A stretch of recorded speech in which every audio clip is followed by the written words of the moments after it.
और ईरान में हिंसक प्रदर्शनों से लगातार हालात बिगड़ रहे हैं। ईरान के विदेश मंत्री अब्बास अराक्ची ने एक वीडियो जारी कर आरोप लगाया कि प्रदर्शनकारियों ने सड़कों पर पुलिसकर्मियों के साथ मारपीट की और कुछ को जिंदा भी जला दिया गया। सरकारी दावे के मुताबिक कल रात हुए प्रदर्शन में 6 सुरक्षा कर्मियों की मौत हुई है। और इतना ही नहीं, प्रदर्शनकारियों पर मशहद शहर में एक मस्जिद में आग लगाने का आरोप भी है। वहीं ईरान में सुरक्षा बल की फायरिंग में 538 लोगों के मारे जाने की खबर भी सामने आ रही है। और ईरान में हिंसक प्रदर्शनों से लगातार बिगड़ रहे हैं हालात। ईरान के विदेश मंत्री अब्बास अराक्ची ने एक वीडियो जारी कर आरोप लगाया है कि प्रदर्शनकारियों ने सड़कों पर पुलिसकर्मियों के साथ मारपीट की और कुछ को जिंदा जला दिया।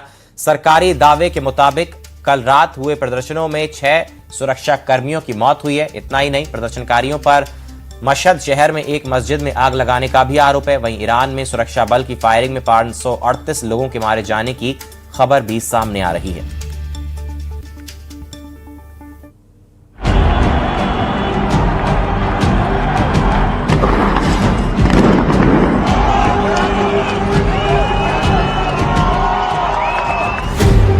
ईरान में प्रदर्शनकारियों पर फायरिंग से अफरा तफरी।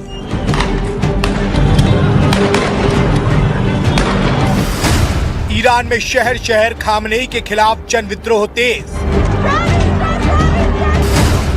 ईरान में खामनेई के तख्ता पलट का काउंटडाउन शुरू।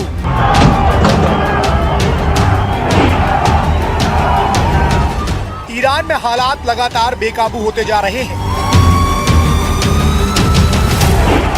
एक तरफ सर्वोच्च नेता अयातुल्लाह अली खामनेई के खिलाफ जन विद्रोह तेज हो चुका है, तो दूसरी तरफ आंदोलन को कुचलने के लिए ईरान के सुरक्षा बल पूरी तरह एक्शन में है। ईरान में प्रदर्शनकारियों पर सुरक्षा बलों की फायरिंग के बाद हालात और बिगड़ गए हैं। चश्मदीदों के मुताबिक गोलियों की आवाज के बीच लोग जान बचाकर इधर उधर भागते नजर आए। इस फायरिंग के बाद कई इलाकों में अफरा तफरी मच गई और दहशत का माहौल बन गया। ईरानी मीडिया रिपोर्ट्स के मुताबिक तेहरान में प्रदर्शनकारियों ने जमकर तोड़फोड़ की। प्रदर्शनकारियों के निशाने पर कई मस्जिदें, बैंक, सरकारी इमारतें और सरकारी गाड़ियां थी। सभी को या तो जला दिया गया या नुकसान पहुंचाया गया।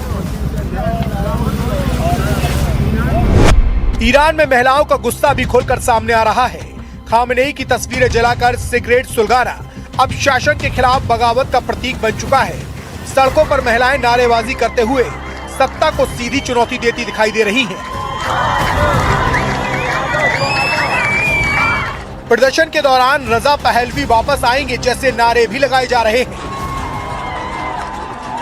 खामनेई के खिलाफ विरोध प्रदर्शन सिर्फ ईरान तक सीमित नहीं, लंदन में भी ईरानी दूतावास के बाहर ईरान सरकार के खिलाफ विरोध प्रदर्शन तेज हो गए। इस दौरान एक प्रदर्शनकारी ने ईरानी दूतावास का इस्लामी झंडा हटाकर 1979 की इस्लामी क्रांति से पहले इस्तेमाल होने वाला झंडा फहरा दिया, जिसमें सूर्य और शेर का चिन्ह है, जो पहलवी राजवंश और फारसी इतिहास का प्रतीक है। ईरान में महंगाई को लेकर चल रहे विरोध प्रदर्शन देशव्यापी हो चुके हैं। खामनेई सरकार को हटाने और पुरानी राजशाही वापस लाने का आंदोलन उग्र हो चुका है, तो ईरान की खामनेई सरकार भी फुल एक्शन में है। खामनेई किसी भी आंदोलन को बख्शने के मूड में नहीं है।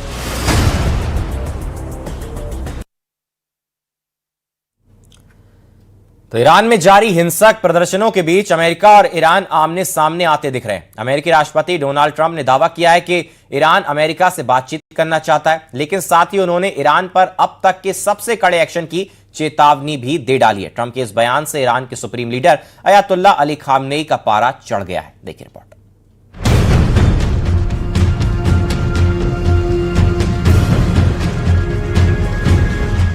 ट्रंप ने ईरान पर कड़े एक्शन का किया दावा। ईरान पर ट्रंप के दावे से चढ़ा खमेनेई का पारा। ईरान में जारी विरोध प्रदर्शनों के बीच अमेरिका और ईरान के बीच टकराव और तेज होता दिख रहा है।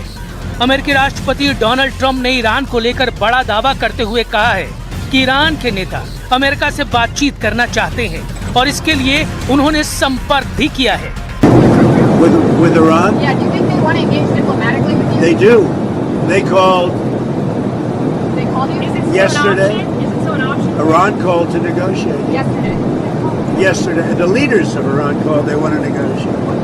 I think they're tired of being beat up by the United States. Can you share any details on that call? Iran wants to negotiate, yes. Negotiate We what? may meet with them. I mean, a meeting is being set up. But we may have to act because of what's happening before the meeting. But a meeting is being set up. Iran called, they want to negotiate. Trump ने चेतावनी भरे लहजे में कहा है कि Iran ने सारी सीमाएं लांघ दी हैं और अमेरिका ईरान के खिलाफ ऐसा हमला करने पर विचार कर रहा है जैसा पहले कभी नहीं हुआ। ट्रंप के मुताबिक अमेरिका के पास बेहद मजबूत विकल्प मौजूद हैं और इस पर अमेरिकी सेना विचार कर रही है। To be some people killed that aren't supposed to be killed. These are violent. If you call them leaders, I don't know if they're leaders or just they rule through violence. But we're looking at it very seriously. The military is looking at it, and we're looking at some very strong options. We'll make a determination. We're getting a full report. I'm getting an hourly report, and we're going to make a determination. Khamenei ने की Trump के हारने की भविष्यवाणी। वहीं दूसरी तरफ Iran के सुप्रीम लीडर आयतुल्लाह खमेनेई ने सोशल मीडिया प्लेटफॉर्म एक्स पर ट्रंप पर तीखा हमला बोला। खमेनेई ने ट्रंप को अहंकार और घमंड से भरा हुआ बताते हुए लिखा कि खुद को दुनिया का फादर फिगर बताने वाले ट्रंप अहंकार और घमंड से भरे बैठे हैं और पूरी दुनिया पर फैसला सुना रहे हैं। उन्हें ये जानना चाहिए कि दुनिया के अत्याचारी उत्पीड़क जैसे फराओ, निमरूद, रजा खान, मोहम्मद रजा जैसे लोग जब चरम पर थे वो पराजित हुए थे, ये भी पराजित होगा। इस बीच ईरान के राष्ट्रपति मसूद पेजेश्कियान ने भी ट्रंप को करारा जवाब देते हुए कहा कि ईरान किसी भी विदेशी ताकत को देश में फूट डालने की इजाजत नहीं देगा। उन्होंने जनता से अपील की कि कोई अराजकता न फैलाए, कोई किसी की जान न ले और दंगाइयों और हथियारबंद आतंकवादियों से खुद को अलग रखे। I want to give assurance to our people that we are here to to get rid of the violations that are happening inside and outside.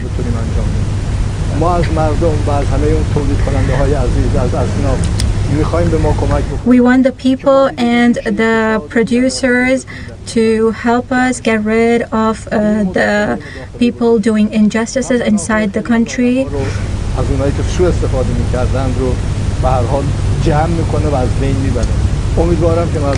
We hope that the people will help us.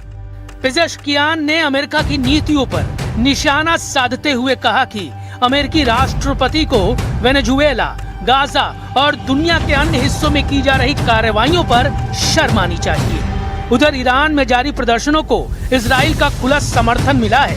2 हफ्तों से ज्यादा समय से जारी इन प्रदर्शनों में अब तक सैकड़ों लोगों के मारे जाने और हजारों की गिरफ्तारी की खबरें हैं, जबकि इंटरनेट और फोन सेवाएं बाधित होने से हालात की पूरी तस्वीर सामने आना मुश्किल बना हुआ है। इस बीच ईरान की संसद ने चेतावनी दी है कि अगर अमेरिका ने हमला किया तो अमेरिकी और इजरायली ठिकाने ईरान के निशाने पर होंगे। जाहिर है ईरान और अमेरिका में टकराव आर पार की लड़ाई की तरफ बढ़ता नजर आ रहा है, जहां हमले सिर्फ जुबानी नहीं होंगे।